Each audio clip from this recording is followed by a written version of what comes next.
Nesta videoaula vamos falar sobre mais-valias, muito concretamente a venda de casa. Para tal, vamos utilizar o manual, caso prático número 3, venda de casa e apuramento de mais-valias. Quando num determinado ano o sujeito passivo vende uma casa, vai ter de proceder à declaração deste tipo de operação no anexo G, respeitante à categoria G.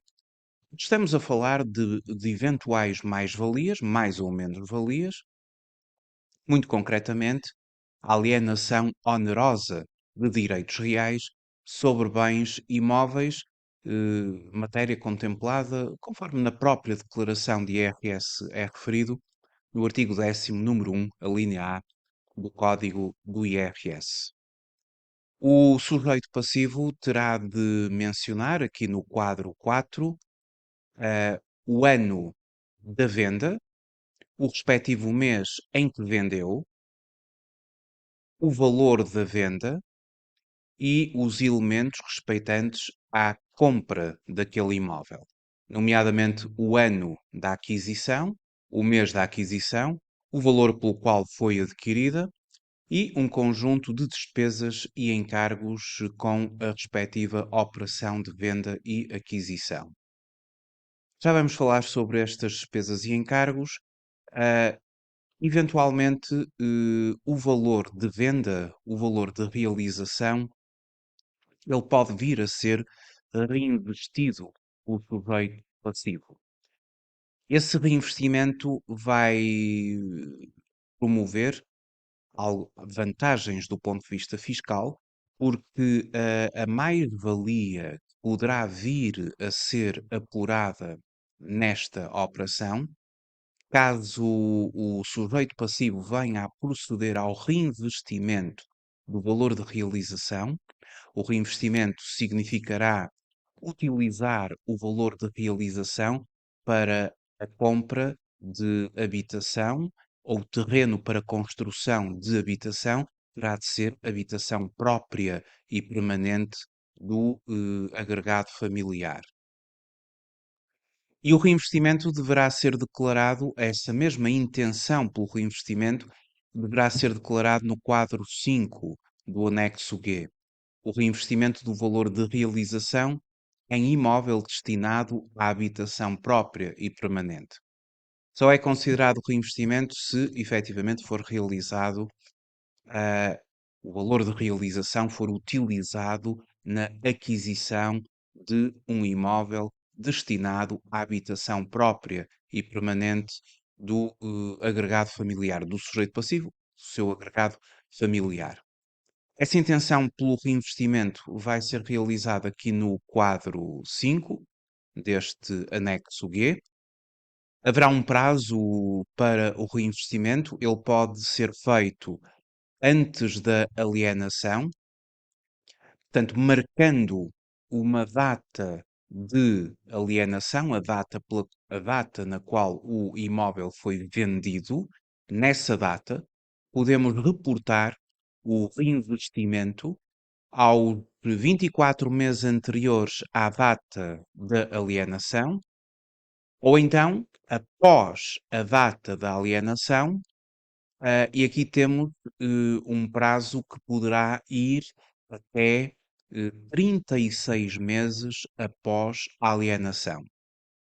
O valor de realização ele pode ser reinvestido no próprio ano da declaração de IRS, após a data da alienação, pode ser reinvestido no primeiro ano seguinte, no segundo ano seguinte, e o valor de realização pode ser ainda reinvestido no terceiro ano seguinte, mas dentro dos 36 meses após a alienação.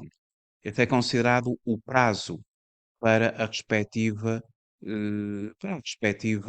alienação. Ora, relativamente a esta matéria, vamos falar sobre aqui o caso prático número 3, a venda da casa e apuramento das mais-valias. De acordo com o número 1 do artigo 1º do Código do IRS, os incrementos patrimoniais configuram uma tipologia de rendimentos sobre os quais incide tributação em sede de IRS. As mais-valias consideram-se integradas no conceito de incrementos patrimoniais e, de acordo com o artigo 10º do Código do IRS, no caso dos imóveis, consistem em ganhos obtidos que, não sendo considerados rendimentos de outras categorias, resultem de alienação onerosa de direitos reais sobre bens imóveis ou de afetação de quaisquer bens do património particular da atividade empresarial e profissional exercida em nome individual pelo seu proprietário.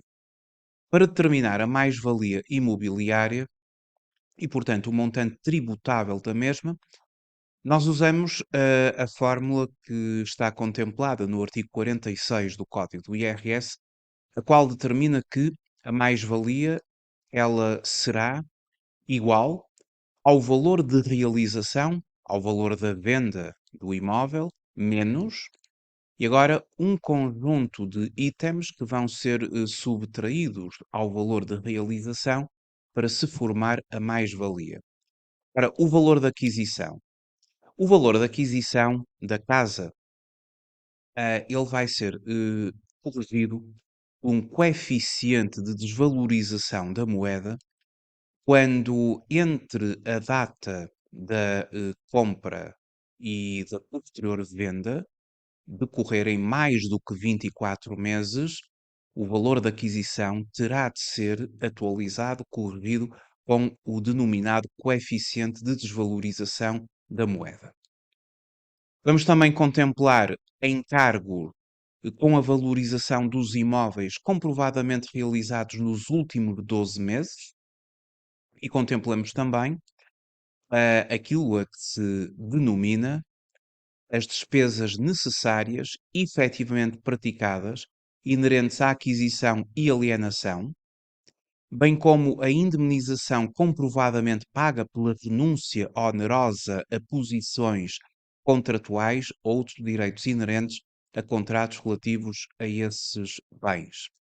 Este conjunto de despesas, no fundo, vai aumentar aqui toda a componente de gastos que vão ser deduzidos ao valor de realização para formar a respectiva mais-valia.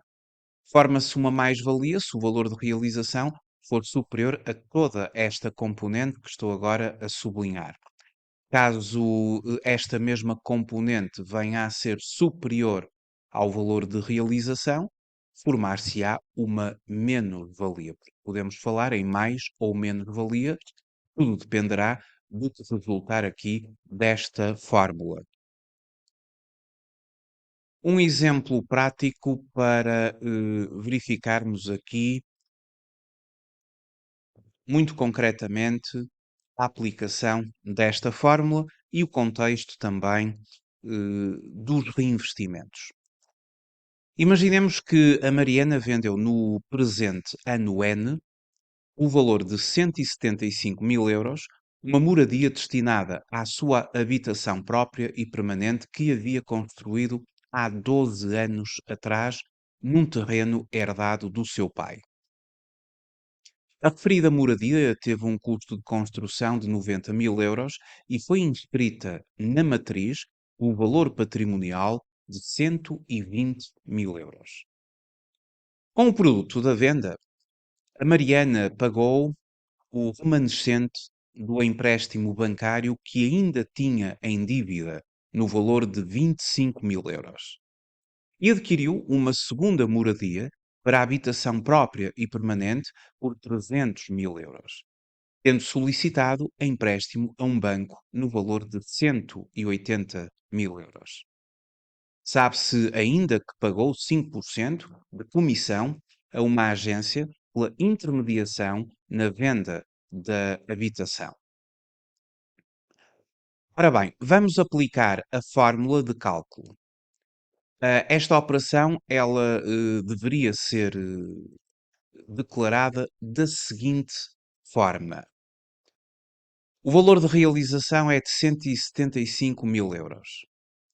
Portanto, no anexo G, a Mariana, no quadro 4, como titular deste rendimento, no ano da venda, no mês da venda, declara no valor de realização 175 mil euros. No valor de realização.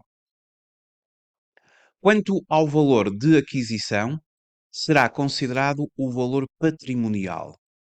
O valor patrimonial é superior ao valor da construção, é o valor que vamos considerar.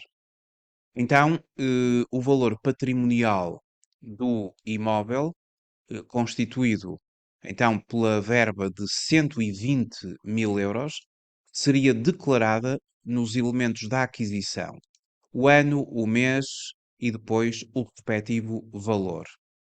As despesas e encargos associadas serão declaradas em despesas e encargos aqui nesta coluna. No caso concreto, as despesas e encargos são a comissão que a Mariana pagou à imobiliária por intermediar a operação da venda. A comissão foi de 5% sobre o valor de realização, o que dá 8.750.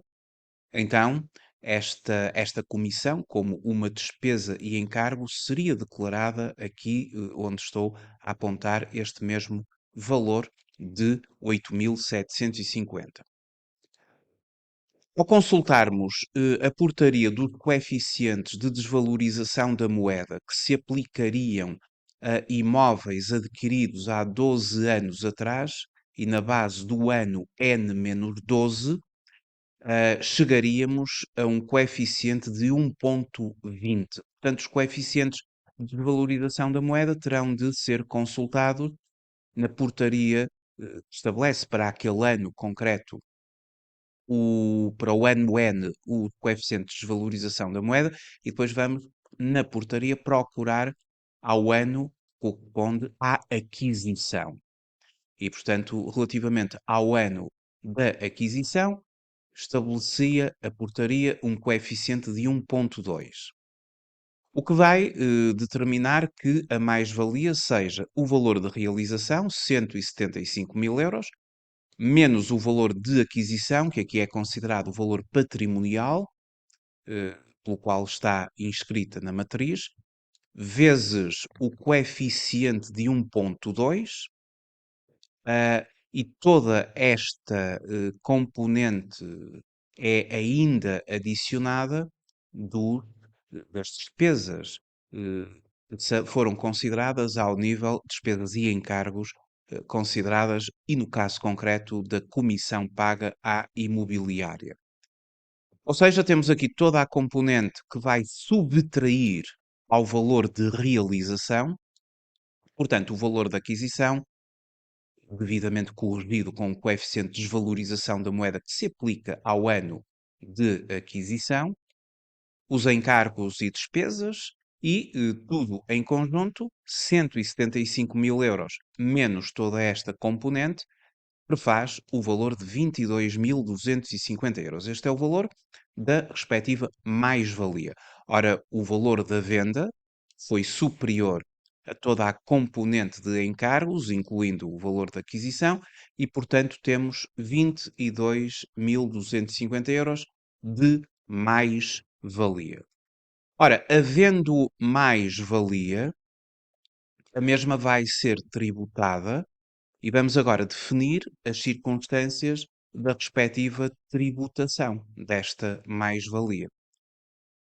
Para a tributação da mais-valia, o que vai influenciar é a intenção pelo reinvestimento. Ou seja, se for manifestada intenção por reinvestimento dentro dos prazos que anteriormente referi, o reinvestimento previsto será efetuado entre os 24 meses anteriores e os 36 meses posteriores contados da data de realização, conforme o próprio anexo G contempla, no quadro 5, quando é definido o reinvestimento antes da alienação, 24 meses anteriores, ou após alienação, no próprio ano da declaração, no primeiro ano seguinte, no segundo ano seguinte, ou no máximo dentro dos 36 meses após a alienação, nós, efetivamente, teremos de ver quais foram as intenções da Mariana, relativamente a esta matéria e, de acordo com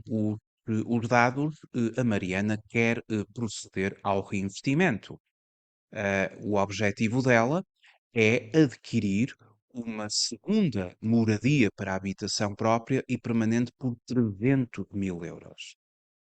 Portanto, os 175 mil euros seriam aplicados ou serão aplicados na aquisição de uma habitação própria e permanente. O reinvestimento terá de ser realizado em habitação própria e permanente, para que seja efetivamente considerado um reinvestimento do valor de realização, do valor de venda. Se o sujeito passivo não manifestar intenção pelo reinvestimento, metade do valor da mais-valia será objeto de englobamento para a formação do rendimento líquido total. Portanto, se não houver esta manifestação por reinvestir o valor da venda, o valor de realização, a mais-valia que foi obtida será dividida por 2 e metade da mesma será englobada ao rendimento do titular para efeitos de tributação, para que depois, no conjunto, sejam aplicadas as taxas finais do artigo 68 do Código do IRS. Se o sujeito passivo manifestar intenção pela aplicação de todo o valor de realização na aquisição de casa para fins de habitação própria e permanente, aquilo a que se denomina por reinvestimento total, o valor da mais-valia goza de isenção. Está isenta. E, portanto, mas existe uma terceira possibilidade, que é no caso de reinvestimento parcial, em que a intenção de aplicar o valor de realização ou o valor da venda na aquisição de imóvel para fins de habitação própria e permanente corresponde apenas a uma parte do valor de realização. E aqui deverá ser calculada a respectiva proporção de reinvestimento, afeta ao reinvestimento.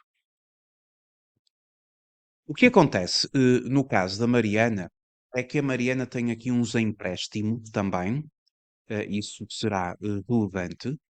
A Mariana, ela na verdade recebeu 175 mil euros pela venda da casa. Valor de venda, valor de realização. E ela teria de manifestar uma intenção por reinvestir na íntegra este valor para que a mais-valia gozasse de isenção. Mas temos aqui um fator importante que é a questão de empréstimos. É que a Mariana, com o produto da venda, ela pagou o remanescente de um empréstimo bancário que tinha em dívida no valor de 25 mil euros. E depois vai adquirir uma habitação por 300 mil. Mas solicitou, pediu um empréstimo a um banco no valor de 180 mil euros. Então, temos aqui dois tipos de empréstimos. Temos um empréstimo que foi pago, liquidado, amortizado, e temos a contratação de um novo financiamento de 180 mil euros. Isto vai entrar agora em linha de conta com uma fórmula que nós vamos usar para calcular a percentagem de reinvestimento. Obviamente que para gozar de isenção da mais-valia, a percentagem de reinvestimento deverá ser 100%. Havendo uma percentagem de reinvestimento de 100%, goza de isenção da mais-valia. Não havendo reinvestimento, a mais-valia será englobada em metade do seu valor. Agora, se tivermos aqui um quociente em que vamos considerar no numerador o valor de aquisição da nova casa, o qual terá valor esse que terá de ser subtraído pelo novo empréstimo obtido. Isto será o numerador. E nesta relação, o denominador corresponderá ao valor de venda da casa antiga, da casa que acabamos de vender, mas vamos subtrair a esta verba o valor da amortização do antigo empréstimo. E desta relação, deste quociente, o qual vai ser depois multiplicado por 100, para termos aqui um rácio em percentagem, este rácio, se obtivermos 100% ou até mais, vamos considerar um reinvestimento total. E, portanto, isto conduz à isenção da respectiva mais-valia. Agora, se desta relação for obtido um rácio inferior a 100%, 40, 60, 80%, vamos considerar aqui um reinvestimento parcial. Ora bem, substituindo aqui as variáveis, temos o seguinte: o valor de aquisição da nova casa, a tal moradia que ela vai adquirir, é de 300 mil euros. E o empréstimo que ela pediu é de 180. Portanto, ao valor de aquisição da nova casa, subtrai o valor do novo financiamento. Portanto, ela no fundo fica aqui com 120 mil euros no numerador. E no denominador teremos o valor de venda da casa, objeto de venda ou de alienação, que foram 175 mil euros, subtraído do valor de amortização do antigo empréstimo, 25 mil euros. E, portanto, no denominador ficará assim com 150 mil. No fundo, vamos ter 120 em 150 mil, o que multiplicado por 100 dá 80%. A verdade é que o numerador passa a ser inferior ao denominador. E isso é altamente prejudicado por causa do empréstimo que foi pedido agora.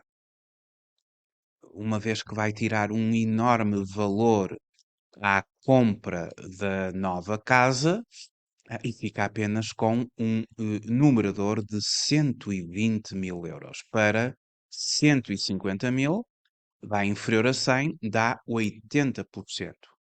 Portanto, estamos a ver que a contratação de um novo empréstimo à habitação prejudica aqui o rácio. O pagamento de um antigo empréstimo à habitação beneficia, mas não o suficiente no caso concreto, porque mesmo assim eh, passa a ter uma relação 120-150. Obviamente que se pagasse, se o empréstimo pago fosse, por exemplo, de mais 30 mil euros, se tivéssemos aqui 55 mil euros, já estaríamos numa relação 120-120, atingiríamos o 100% de reinvestimento, estaríamos perante uma isenção da mais-valia. Mas as contas são o que são e, portanto, temos aqui 80%. Ora, com 80% vamos ter de fazer aqui um jogo de usar os dois caminhos possíveis. Vamos ter de fazer aqui um desdobramento da mais-valia obtida. Ora, sabemos que a mais-valia obtida foi de 22.250 euros. Esta mais-valia vai ser desdobrada em duas parcelas. Vamos considerar uma proporção correspondente ao reinvestimento, ou seja, 80% da mais-valia, o que dá 17.800 euros. E como se trata da proporção correspondente ao reinvestimento, esta parcela da mais-valia goza de isenção. E depois, a cota parte, e que são 20%, que corresponde no fundo, ao não reinvestimento. 20% da mais-valia dá 4.450 euros. Este valor será englobado em metade. Portanto, 4.450 euros vezes 50% dá 2.225 euros. Valor a englobar aos restantes rendimentos para a formação do rendimento líquido total. Portanto, na base de uma mais-valia de 22.250 euros, e considerando todas as variáveis aqui em causa, chegamos a uma proporção de reinvestimento de 80%, o que obriga ao desdobramento da mais-valia em duas cota-partes. A cota-parte afeta a um reinvestimento e a cota-parte não afeta ao reinvestimento. E a primeira cota-parte goza de isenção, quanto à segunda é englobada em 50%. Ou seja, vai haver um englobamento de metade da mais-valia.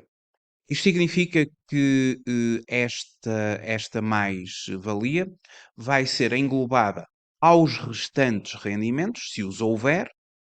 Portanto, a Mariana pode ter rendimentos aqui do trabalho dependente ou da categoria B, enfim, serão englobados e, no conjunto, vai obedecer à aplicação das taxas finais do IRS do artigo 68 do Código do IRS. Ou seja, quando do apuramento do imposto por parte da autoridade tributária, a autoridade tributária vai proceder ao englobamento, à soma dos rendimentos líquidos das categorias que são objeto de englobamento ou cujo englobamento foi por opção do sujeito passivo.